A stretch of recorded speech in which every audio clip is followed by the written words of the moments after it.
and overcome us like a summer's cloud, without our special wonder? You make me strange, even to the disposition I owe, when I think you can behold such sights, and keep the natural ruby of your cheeks from mine is blanched with fear. What sights, my lord? I pray you speak not, he grows worse and worse. Questions enrage him. Stand not upon your going, but go at once. It will have blood. They say blood will have blood. Stones have been known to move, trees to speak. Augurs and understood relations had by magpies. Choughs and rooks brought forth the secrets of man's blood.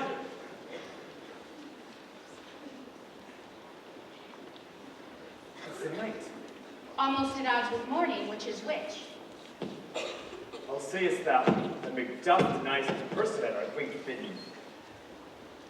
Did you not send to him, sir? I hear it by the way. I will send. Out of one of them. In his house, I keep him informer. I will tomorrow. In times I will to the weird sisters. More shall they speak. For now I am meant to know by the worst means the worst. For mine own good, all causes shall give way. For now I am steeped in blood so far. Should I wait no more? Returning were as tedious as going over. Strange things I have in hand, which will to hand, which must be acted in and may be scanned. You lack the seasons of all natures. Sleep. Come, we go to sleep. By strange and self-abuses, the initiative fear that wants hard use. We are but yet young indeed.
to the charming pot. Double, double, toil and trouble, fire burn and cauldron bubble. Hooray, I can find the snake, in the cauldron boil and bake. I have used the toe of frog, will it back the tongue of dog. Adder's fork and landworm's sting, lizard's leg and owl swing. For a charm of powerful trouble, like a hell rock, boil and bubble.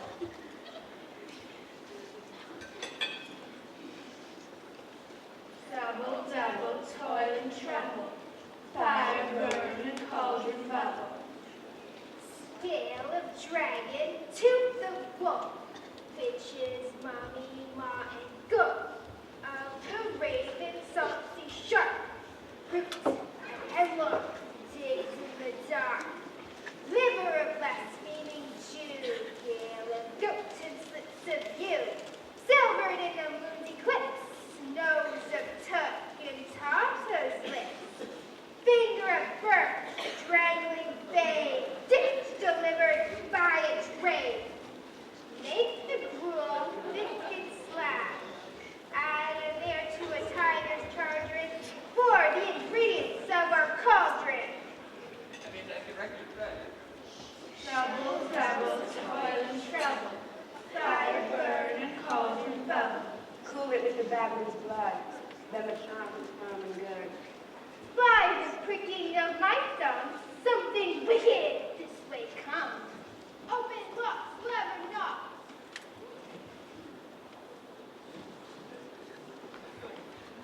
How now, you secret black and midnight hags.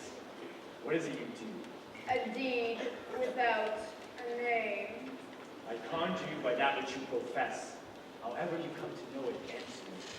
Though you untie the winds, let them fight against the churches. Though the Estian waves confound and swallow navigation up. Though the plated corn be lodged and trees blown down. Though the castles topple on their warders' heads. Though the palaces and pyramids do slope their heads to their foundations. Though treasure of nature's German altogether. Answer me to what I ask you. Speak, Man, Lancer. Say if thou'dst rather hear it from our mouths or from our master. Call him. Let me see him. Foreign south blood, that hath eaten from thine pharaoh. Grease that's sweating from a murderer's gibbet. Throw into the flame. Come high and low, thyself an office step to show.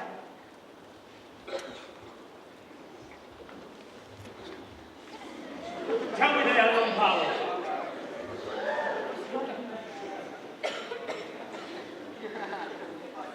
He knows thy thoughts. Hear his speech, but say them not. Macbeth, Macbeth, Macbeth. Beware Macduff. Beware the Thane of Fire. Wherever thou art, for thy good caution, thanks. How's heart my fear aright? But one word more. He will not be commanded. Here's another.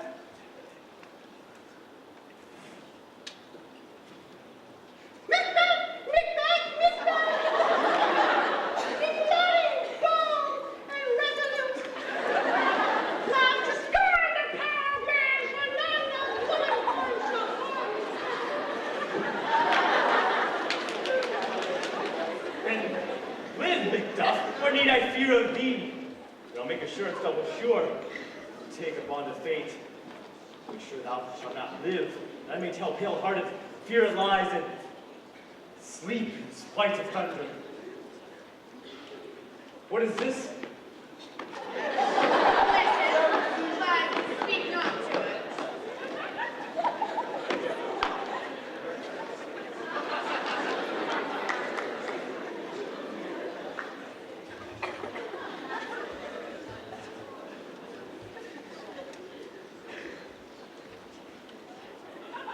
And I am mettled, proud, and care not who frets, who chase, where conspirers are.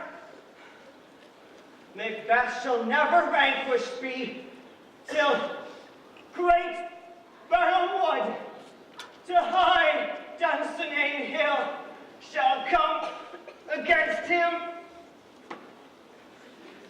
That will never be. Who can impress the forest, bid the tree unfix his earthbound root? Sweet moments, good. Rebellion's head will never rise, till a word of Burnham rise. No, high place Macbeth shall live the lease of nature. Pay his breath to time and mortal custom. Oh. My heart throbs to know one thing. If your art can tell so much, the banquet shall ever reign in his kingdom. Seek to know no more. I will be satisfied. Deny me this, an eternal curse fall upon you. Let me know. What's this? Show, show his eyes and grieve his heart. Come like shadows, so depart. Now with my torch like spirit of Banquo, down my crown, tears mine eyeballs, and thy gold-bound brow is like the first. The third is like the former. Filthy hands, why do you show me this? The fourth, starred eyes. Oh, will the line stretch on to the crack of doom? And yet a seventh appears. I'll see no more. And yet an eighth bears a glass which shows me many more. Now I see the twofold balls and treble scepters carry. Horrible sight, now I know 'tis true. For the lead-bolted Banquo smiles upon me and points at them for his. What? Is this so? Aye, sir, all this is so. But why stands Macbeth thus amazingly? Come, sisters, cheer up the sprites and show the best of our delights. I'll charm the air to give a sound, While you perform your anteground, that this great king may kindly say, our duties did his welcome pay. What? Are they gone? But this pernicious hour send I curse in the calendar. Come in! Without there. What is your grace's will? Saw you the weird sisters. No, my lord. Came they not by you?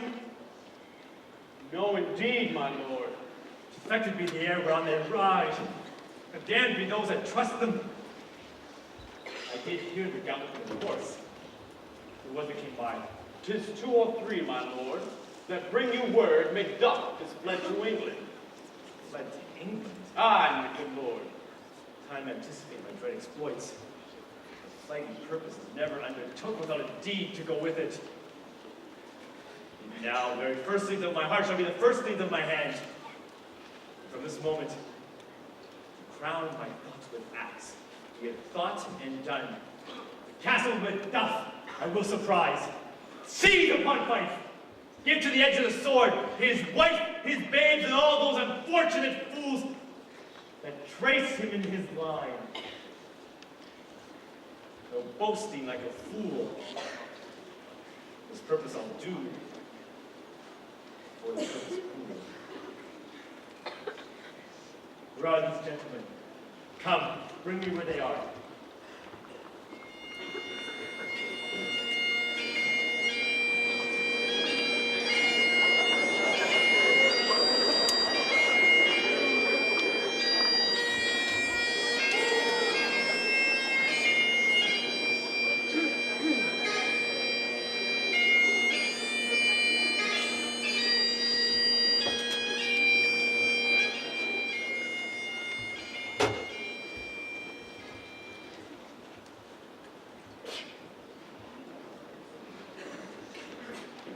What have you done to me, Macbeth? You must have patience, madam. He had none.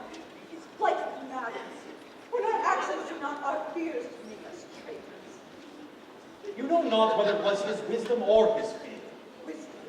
To leave his father, to leave his babes, his mansion and his titles in the place of why?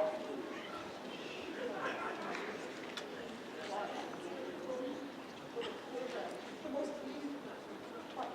Her young ones in her nest against the owl. fear and nothing is allowed. As little is the wisdom for the flight so runs against all reason. My dearest house, I pray you, school yourself. But for your husband, he is noble, wise, judicious, best knows the fits of the season. I dare not speak much more. But cruel are the times, when we know not what we feel, but hold rumor from what we feel, and floats on a wild and violent sea, each way and move. I shall take my leave. Shall not be long, but I'll be here again. Things at the worst will cease, or else travel up to what they were before. Pretty cousin, blessings upon you. Father he is, and yet he's fatherless. I'm so much a fool that I stay much longer. It would be my disgrace and your discomfort. I take my leave at once.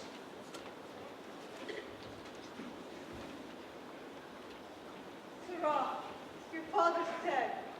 And what will you do now? How will you live? As birds do, Mother. Why will you live? With what I get, I mean, and so do they. Poor bird. Thou wouldst never fear the net nor line. Pitfall nor key. Why should I, Mother? Poor birds, they are not set for. My father's not dead, for all you're saying. Yes, he is dead. How wilt thou do for a father? Nay, how will I do for a husband? Why, I can find me 20 years mark. You'll just buy and sell again. Thou speakest with all thy wit, and yet it gave thee wit enough to read. Was my father a traitor, Mother? Aye, that he was. What is a traitor? Why, one that swears and lies. And be all traitors that do so? Everyone that does so is a traitor, and must be hanged. And must they all be hanged this swearing lie? Every one. Who must hang them? Why, the honest man. Then the liars and swearers are fools, for there are liars and swearers who know to beat the honest men and hang up them. Now God help thee, poor monkey. But how wilt thou do for a father? If my father were dead, you would confirm. If you would not, it were a good sign that I should soon have a new father. Poor traveler. How thou talkst. I am not to you known, but in your state of honor I am perfect. I doubt some danger does approach you nearly. Be not found here. Hence, with your little one. Whither shall I fly? I have done no harm. I remember now I am in this earthly world, where to do harm is often laudable. To do good sometimes becomes a dangerous fault. Why then, alas, do I put up that womanly defense to say I have done no harm?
Let us seek out some desolate shade, and thereby weep our sad bosoms empty. Let us rather hold fast the mortal sword, and like good men bestride our downhill and birth them.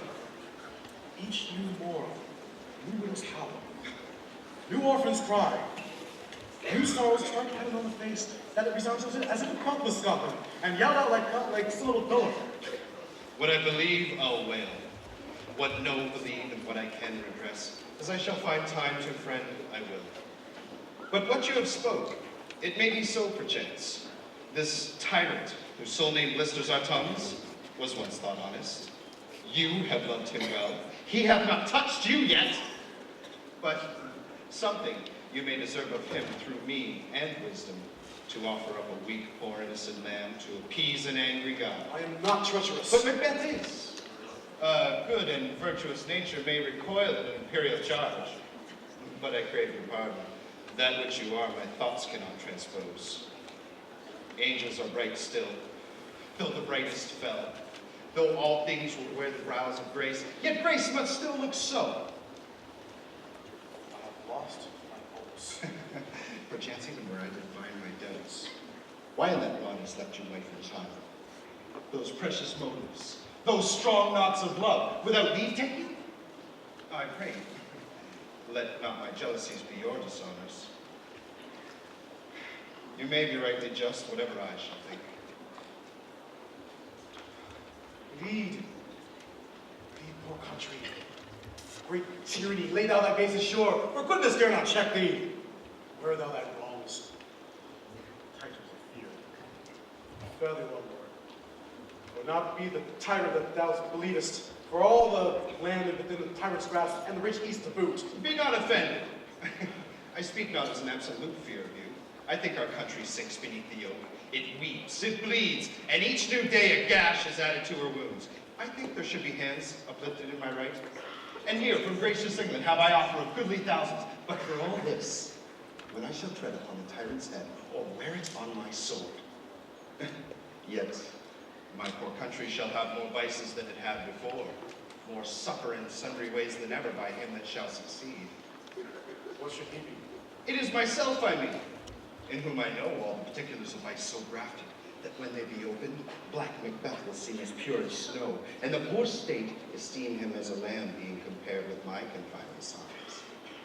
Not in legions, Lord hell, can come a devil so damned and evil to top Macbeth. I grant him bloody, sudden, malicious, smacking of every sin that has a name, but there is no bottom, none, in my voluptuousness. Your wives, your daughters, your matrons and your maids could not fill up the cistern of my lust and my desire. All continent impediments would o'erbear that did oppose my will. Better Macbeth than such an one to reign. Boundless intemperance, nature's tyranny. It hath been the untimely emptying of the happy throne and fall of green kings. You do not get to take upon you what is yours. You may convey your pleasures in the spacious plenty, and yet seem cold time me so hoping. We have willing names enough. Cannot be this vulture in you, to devour so many as will to greatness dedicate themselves, finding it so inclined. But this there grows in my most ill-composed affection, such a staunchless avarice, that were I king, I should cut off the nobles for their lands, desire his jewels in this other one's house, and my more having would be as a sauce to make me hunger more, that I should forge quarrels unjust against the good and loyal, destroying them for wealth. This avarice sticks deep, grows a more pernicious root than some receiving lust, and hath been the soul of slain kings. But do not fear, Scotland hath voices to fill up your will. Of your own home, all these important with other graces lie. But I have none the king becoming graces as justice, verity, temperance, stableness, bounty, perseverance, mercy, lowliness, devotion, patience, courage, fortitude. I have no relish of them, but abound in the division of each several crime, acted in many ways. Nay, had I power, I should pour the sweet milk of concord into hell, uproar universal peace, confound all unity on earth. Scotland, Scotland. If such a one be fit to govern, speak. I am as I have spoken. Fit to govern? No, not to live. Oh, nation miserable, with a untitled tyrant, bloody scepter, when shalt thou see thy wholesome days again? Since that the truest issue of thy throne, by his own interdiction, stands accursed, does blaspheme his breed? Thy royal father was a sainted king. The Queen before thee, more often her power knees than on her feet, died every day she lived. Fare thee well. These evils thou speakest upon thyself are banished from the stop them. In my breast, I hope it. Macbeth, this noble passion, child of integrity, hath from my scruples wiped the blackness, reconciled my thoughts to thy truth and honor. Black Macbeth, by many of these trains has sought to win me into his power, but modest wisdom plucks me from over credulous hands. But God deal between thee and me, for even now I put myself to thy direction. Here I speak my known subtraction, and abjure the taints and blames I laid upon myself. For strangers to my nature, I am yet unknown to them. Never was forsworn, scarcely have coveted what was my own, at no time broke my faith, and would not betray the devil to his partner, intellect no less in truth than in life. My first false speaking was this upon myself: what I am truly is thine and my poor country's to command. Whither indeed before thy here approach, old Seawood with 10,000 warlike men was already at a point setting forth. Now we'll together, and the chance of goodness be like a warranted quarrel. Why are you silent? Such welcome and unwelcome things at once.